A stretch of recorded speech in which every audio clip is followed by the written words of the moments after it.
speaking of traveling all over, not only the Southeastern Conference, but the country for college football, our next guest joining us comes to you from Fifth Down College Football, Mark Schipper. Mark, thank you so much for joining us. I know your schedule is insane, so I'm just going to let you tell us what's going on in your life right now. Where are you? What is the plan for this weekend? Hey, what's up, guys? Thanks for having me on. Yeah, I'm actually on the road right now. I pulled over to chat with you guys. I'm leaving Chicago, bound for Lexington. I'll be in Lexington tonight, and then Friday morning heading to Knoxville and getting ready for Third Saturday. You were on this college football odyssey, as you've kind of titled it, and this is what, the third season that you've been doing this? Tell us a little bit about the genesis of this idea and what you're hoping to accomplish, other than just being able to take in great football games by making this tour for the third season in a row. Yeah, it's actually the second season. So last year was the big one. Last year I was on the road 15 weeks, basically all fall, all over the country, trying to get to as many of the historic rivalry games as I could, to experience them in person. My purpose here, this is a big book project, so I wanted to tell a college football story. This game has been with this country since 1869. It's inseparable from American history and culture in many ways.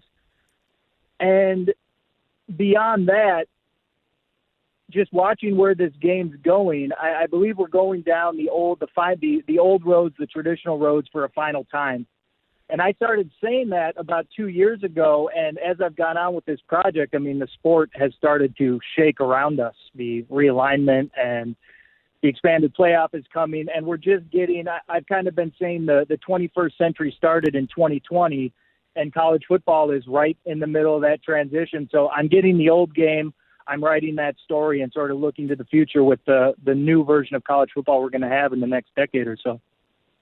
So, Mark, obviously you still have a ways to go and you still have places to visit, but so far, what's been the best experience that you've had? Maybe what's been the best surprise even? There's been so many great moments. Just traveling this country is an experience in itself. It's such a great country. It's so interesting. The people are so fantastic everywhere you go. And college football is so great everywhere you go. I want people to know that it's a very regional, tribalized game in many ways. But if you love college football and you want to know what this sport's all about, go see it everywhere. Go see it in the Pacific Northwest, in the Southwest, in Southern California, the Midwest. It's fantastic everywhere. Last year, without doubt, the most memorable game I was at was Ohio State at Michigan. 111,000 people. The snow started to fall. Huge upset for Michigan. The big house for that game was just electrified. It was one of those atmospheres you'll never forget. But I had excellent experiences all over. I drove from Eugene to Seattle, so I hung out at the University of Oregon, went up to Seattle to watch that rivalry game, which I think is the best in the Pacific Northwest, Husky Stadium, Lake Washington. And one of the unique ones is I spent a week at the Ivy Leagues to get the origins of this game. That's where college football started at, Harvard, Yale, Princeton. And so I went to each of those three schools, and then the big game between Harvard and Yale. And to get to the genesis of this game and experience that and to look at what it's become was great for context in terms of what I'm doing. I'm glad you mentioned the regionality of this sport, and it is funny because, as you said, the history takes you back up to the Northeast, but we down here in the South feel like that we may not have invented it, but took it to the next level, and as soon as you opened your mouth, it was evident you weren't from around these parts, my man. So, your love of college football, being from a guy that sounds like he's from the Midwest, I know you live in Chicago now, like, where did this all begin for you personally? Yeah, well, like I said, I was born in a college town. I was born in Iowa City, Iowa, and so one of my first memories of life is being in Kinnick Stadium with my dad and uncle. I don't even know how old I was. That's how small I was. It's a strange memory locked in my head. I grew up with this game as the game. I was always a college football partisan. When I played football, my dreams were to play college football. And, I didn't really have an NFL dream. I like the NFL. It's a fantastic game, but college football is a much more personal experience. And most people who talk about college football talk about it being personal. So I grew up outside Minneapolis. I went to school at UCLA. So I lived close to a decade in Los Angeles, graduated at Bruin, experienced the game really at its peak in Southern California. That was the USC era with Pete Carroll when he brought the program back to national prominence. And UCLA had to go toe-to-toe with them. So there's a lot of talk about crowds at the Rose Bowl and in Southern California. My junior and senior years, 2005, 2006, I was at a sold-out Coliseum and a sold-out Rose Bowl for two epic UCLA-USC clashes. So I've always loved this game in its entirety, including the SEC. Even up in the Midwest, I love the SEC, love their traditions. And third Saturday is a game I'm looking forward to as much as any. Yeah, speaking of that one, obviously we've been talking a ton about that, Mark, across SEC country, not only this week, but for the past couple of weeks, given the collision course we knew these two teams were going to be on. Who do you like in this game? Do you think Tennessee has kind of arrived at this point as being one of those top dogs in the SEC this season? Well, they definitely are formidable this season. Alabama's going to have to get past them. When I look at this thing, and one of the reasons the renaissance of this rivalry is at a perfect moment for me. It wasn't on the schedule last year because this game, frankly, hasn't been really worth traveling to of late. I mean, Alabama's on a 15-game winning streak. Many of those games have not been close. But this year, I look at it as a sound and fury game. Alabama's used to these environments, but they're really going to have to get through one in Knoxville. So I think they're favored by a touchdown. UT, are they going to rise to the moment? This is it. They've been waiting for it. I think they're 0-39 against top 10 teams since 2007. Well, here's your shot. It's your rival. It's the champs. It's the best program of the era. And Tennessee has a team that can do it. They're going to try and throw the ball. They're going to try and win that way. Alabama can throw and run. So can Tennessee stop that run game? Can they outscore Alabama? We'll see. I think the environment is going to play a very interesting role, and it's maybe the thing I'm looking forward to most. Those electric environments when it's that packed and that loud. Chris, you played in Knoxville and games like that. It makes it an extremely almost like stage-like experience. It's dramatic. So we're going to kind of see who can rise to the moment under the bright lights. You've obviously invested a lot of time, energy, and emotion, but I have to imagine there's a financial investment as well. How do you acquire tickets? And I imagine having to pay for them at some point in time. Where does this one rank in terms of some of the other games over the last year and a half that you've attended? Yeah, people ask me this, and it's a great question. I feel like I'm a stock day trader with tickets in certain ways. Depending on when I buy them and when I decide to go to a game, it's a marketplace game. Do you buy them before the game becomes huge? Do you take a risk? And with this game, I bought a little earlier, anticipating it would be a good matchup. But this was before Alabama escaped A&M and the prices went up even higher. So this game I paid probably a middle range price in terms of what I've paid overall for the highest price tickets. But I was looking at some tweets going on some social media about the marketplace now, and it is significantly higher than when I bought.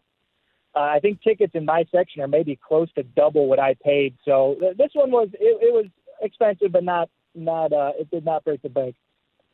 Well, I hope you're playing the stock market as well, knowing that this was going to be the ticket to buy this weekend, because now you have one of the hottest tickets in college football, as we're talking with Mark Schipper of Fifth Down College Football. Mark, one of the other top teams that we talk about, of course, across the SEC is the Georgia Bulldogs. What do you make of what you've seen from them this year? And do you think they'll be back maybe in the college football playoff?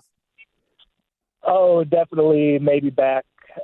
good odds of them being back. I put out a top 20 poll every week, and I've had Georgia number one, and I've kept them there. A lot of people like to really shuffle those polls around based on week-to-week performance, but I don't find football to be that way exactly. Obviously, if there's some string of terrible performances, you have to move people around. I saw Georgia get out to just a fiery start and destruction everywhere, and they kind of slowed down, which happens to defending champions and happens when you're just kind of better than everyone you take the field against. But last week against Auburn, they covered 28 points. They hammered their rival. It wasn't a close game. So for me, I see a lot of nitpicking with Georgia, and that's fun to do with college football. That's kind of what makes the debate and the exchanges, and it drives a lot of media, and I understand that. But to me, Georgia right now remains the team to beat, and if they stay healthy, they're going to be right there in the end. And we'll see what happens with Tennessee going forward, but it's probably going to be Georgia out of the East, and then, you have to think Alabama out of the West. So we're going to get some familiar team colors likely in Atlanta to decide something big. Mark, I know not only have you attended some of these games, you've tried to have opportunities to spend some time and interview some of the people that have made this game so great over the last year and a half. Who are some that you've had a chance to visit with, and maybe what's the highlight of those interviews? Yeah. Well, Chris, I think I shared a part of a video at least last year of a morning I spent with Coach Spurrier at his restaurant in Gainesville. And he really gave me a lot of time. It was just he and I basically walked around his restaurant and talked about what he had there. And we ended up in the bathroom at Visors, which is his bar. And he was showing me the walls. And for anybody who go to Gainesville, go to Visors, go into the bathroom, the walls are covered with Coach Spurrier's ball plays. He calls them some good ball plays.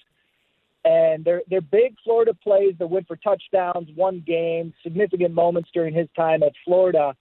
And we were in there, and I had a question. I was a quarterback when I grew up playing football, and I'd watch like a hawk any video I saw of Coach Spurrier talking about quarterback play.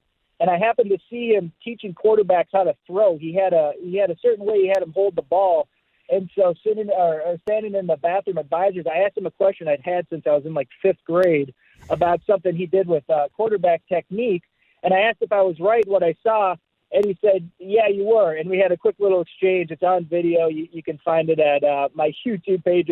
It's pretty funny because the context is we're standing in the bathroom at his bar talking quarterback technique play. So that was Coach Spurrier's always game to talk quarterback play. So that was a pretty memorable moment. I was going to say, Coach Spurrier will talk about QBs anywhere, anytime. So you absolutely nailed it with that one, Mark. Before we let you go, what did you eat at Spurrier's Grill? Did you have any of the food? And if so, what was the best thing you had? Because I haven't been yet, so I need to know. Oh, yeah. If you go get I think it's the almond crusted mahi-mahi. And then there's like a bread pudding dessert, just get some fresh vegetables on the side, whatever it is. But that almond crusted mahi-mahi was spectacular. Freddie Waby, who's kind of Spurrier's guy and his partner in the restaurant, said that's what, if you're gonna eat it tonight, you got to try that. And so I did. All and right. I give full recommendations on the mahi-mahi. Definitely. We love that.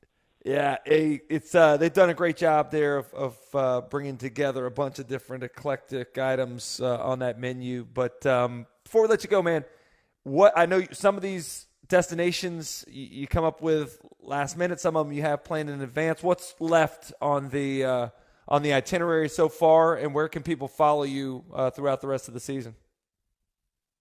Yeah, thanks, Chris. The best place to follow me probably is on Twitter, and then if you like what you see, you can branch out from there. It's just Fifth Down CFB at Twitter. So the rest of this year, probably the only remaining two games I really have locked in are Michigan at Ohio State. I want to get the return game at the Horseshoe. I've been to multiple games at the Big House.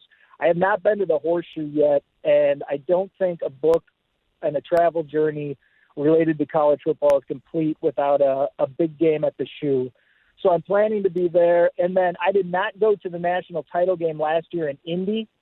And this year it is in Los Angeles. So the plan this year is to get the CFP as kind of it seems like a logical place to conclude this adventure and crown a champion and experience the last few years of this 14-team playoff. So the championship in LA will crown the season. And if one other game jumps up between now and then, I might throw it on there. But those may be the last two of this journey.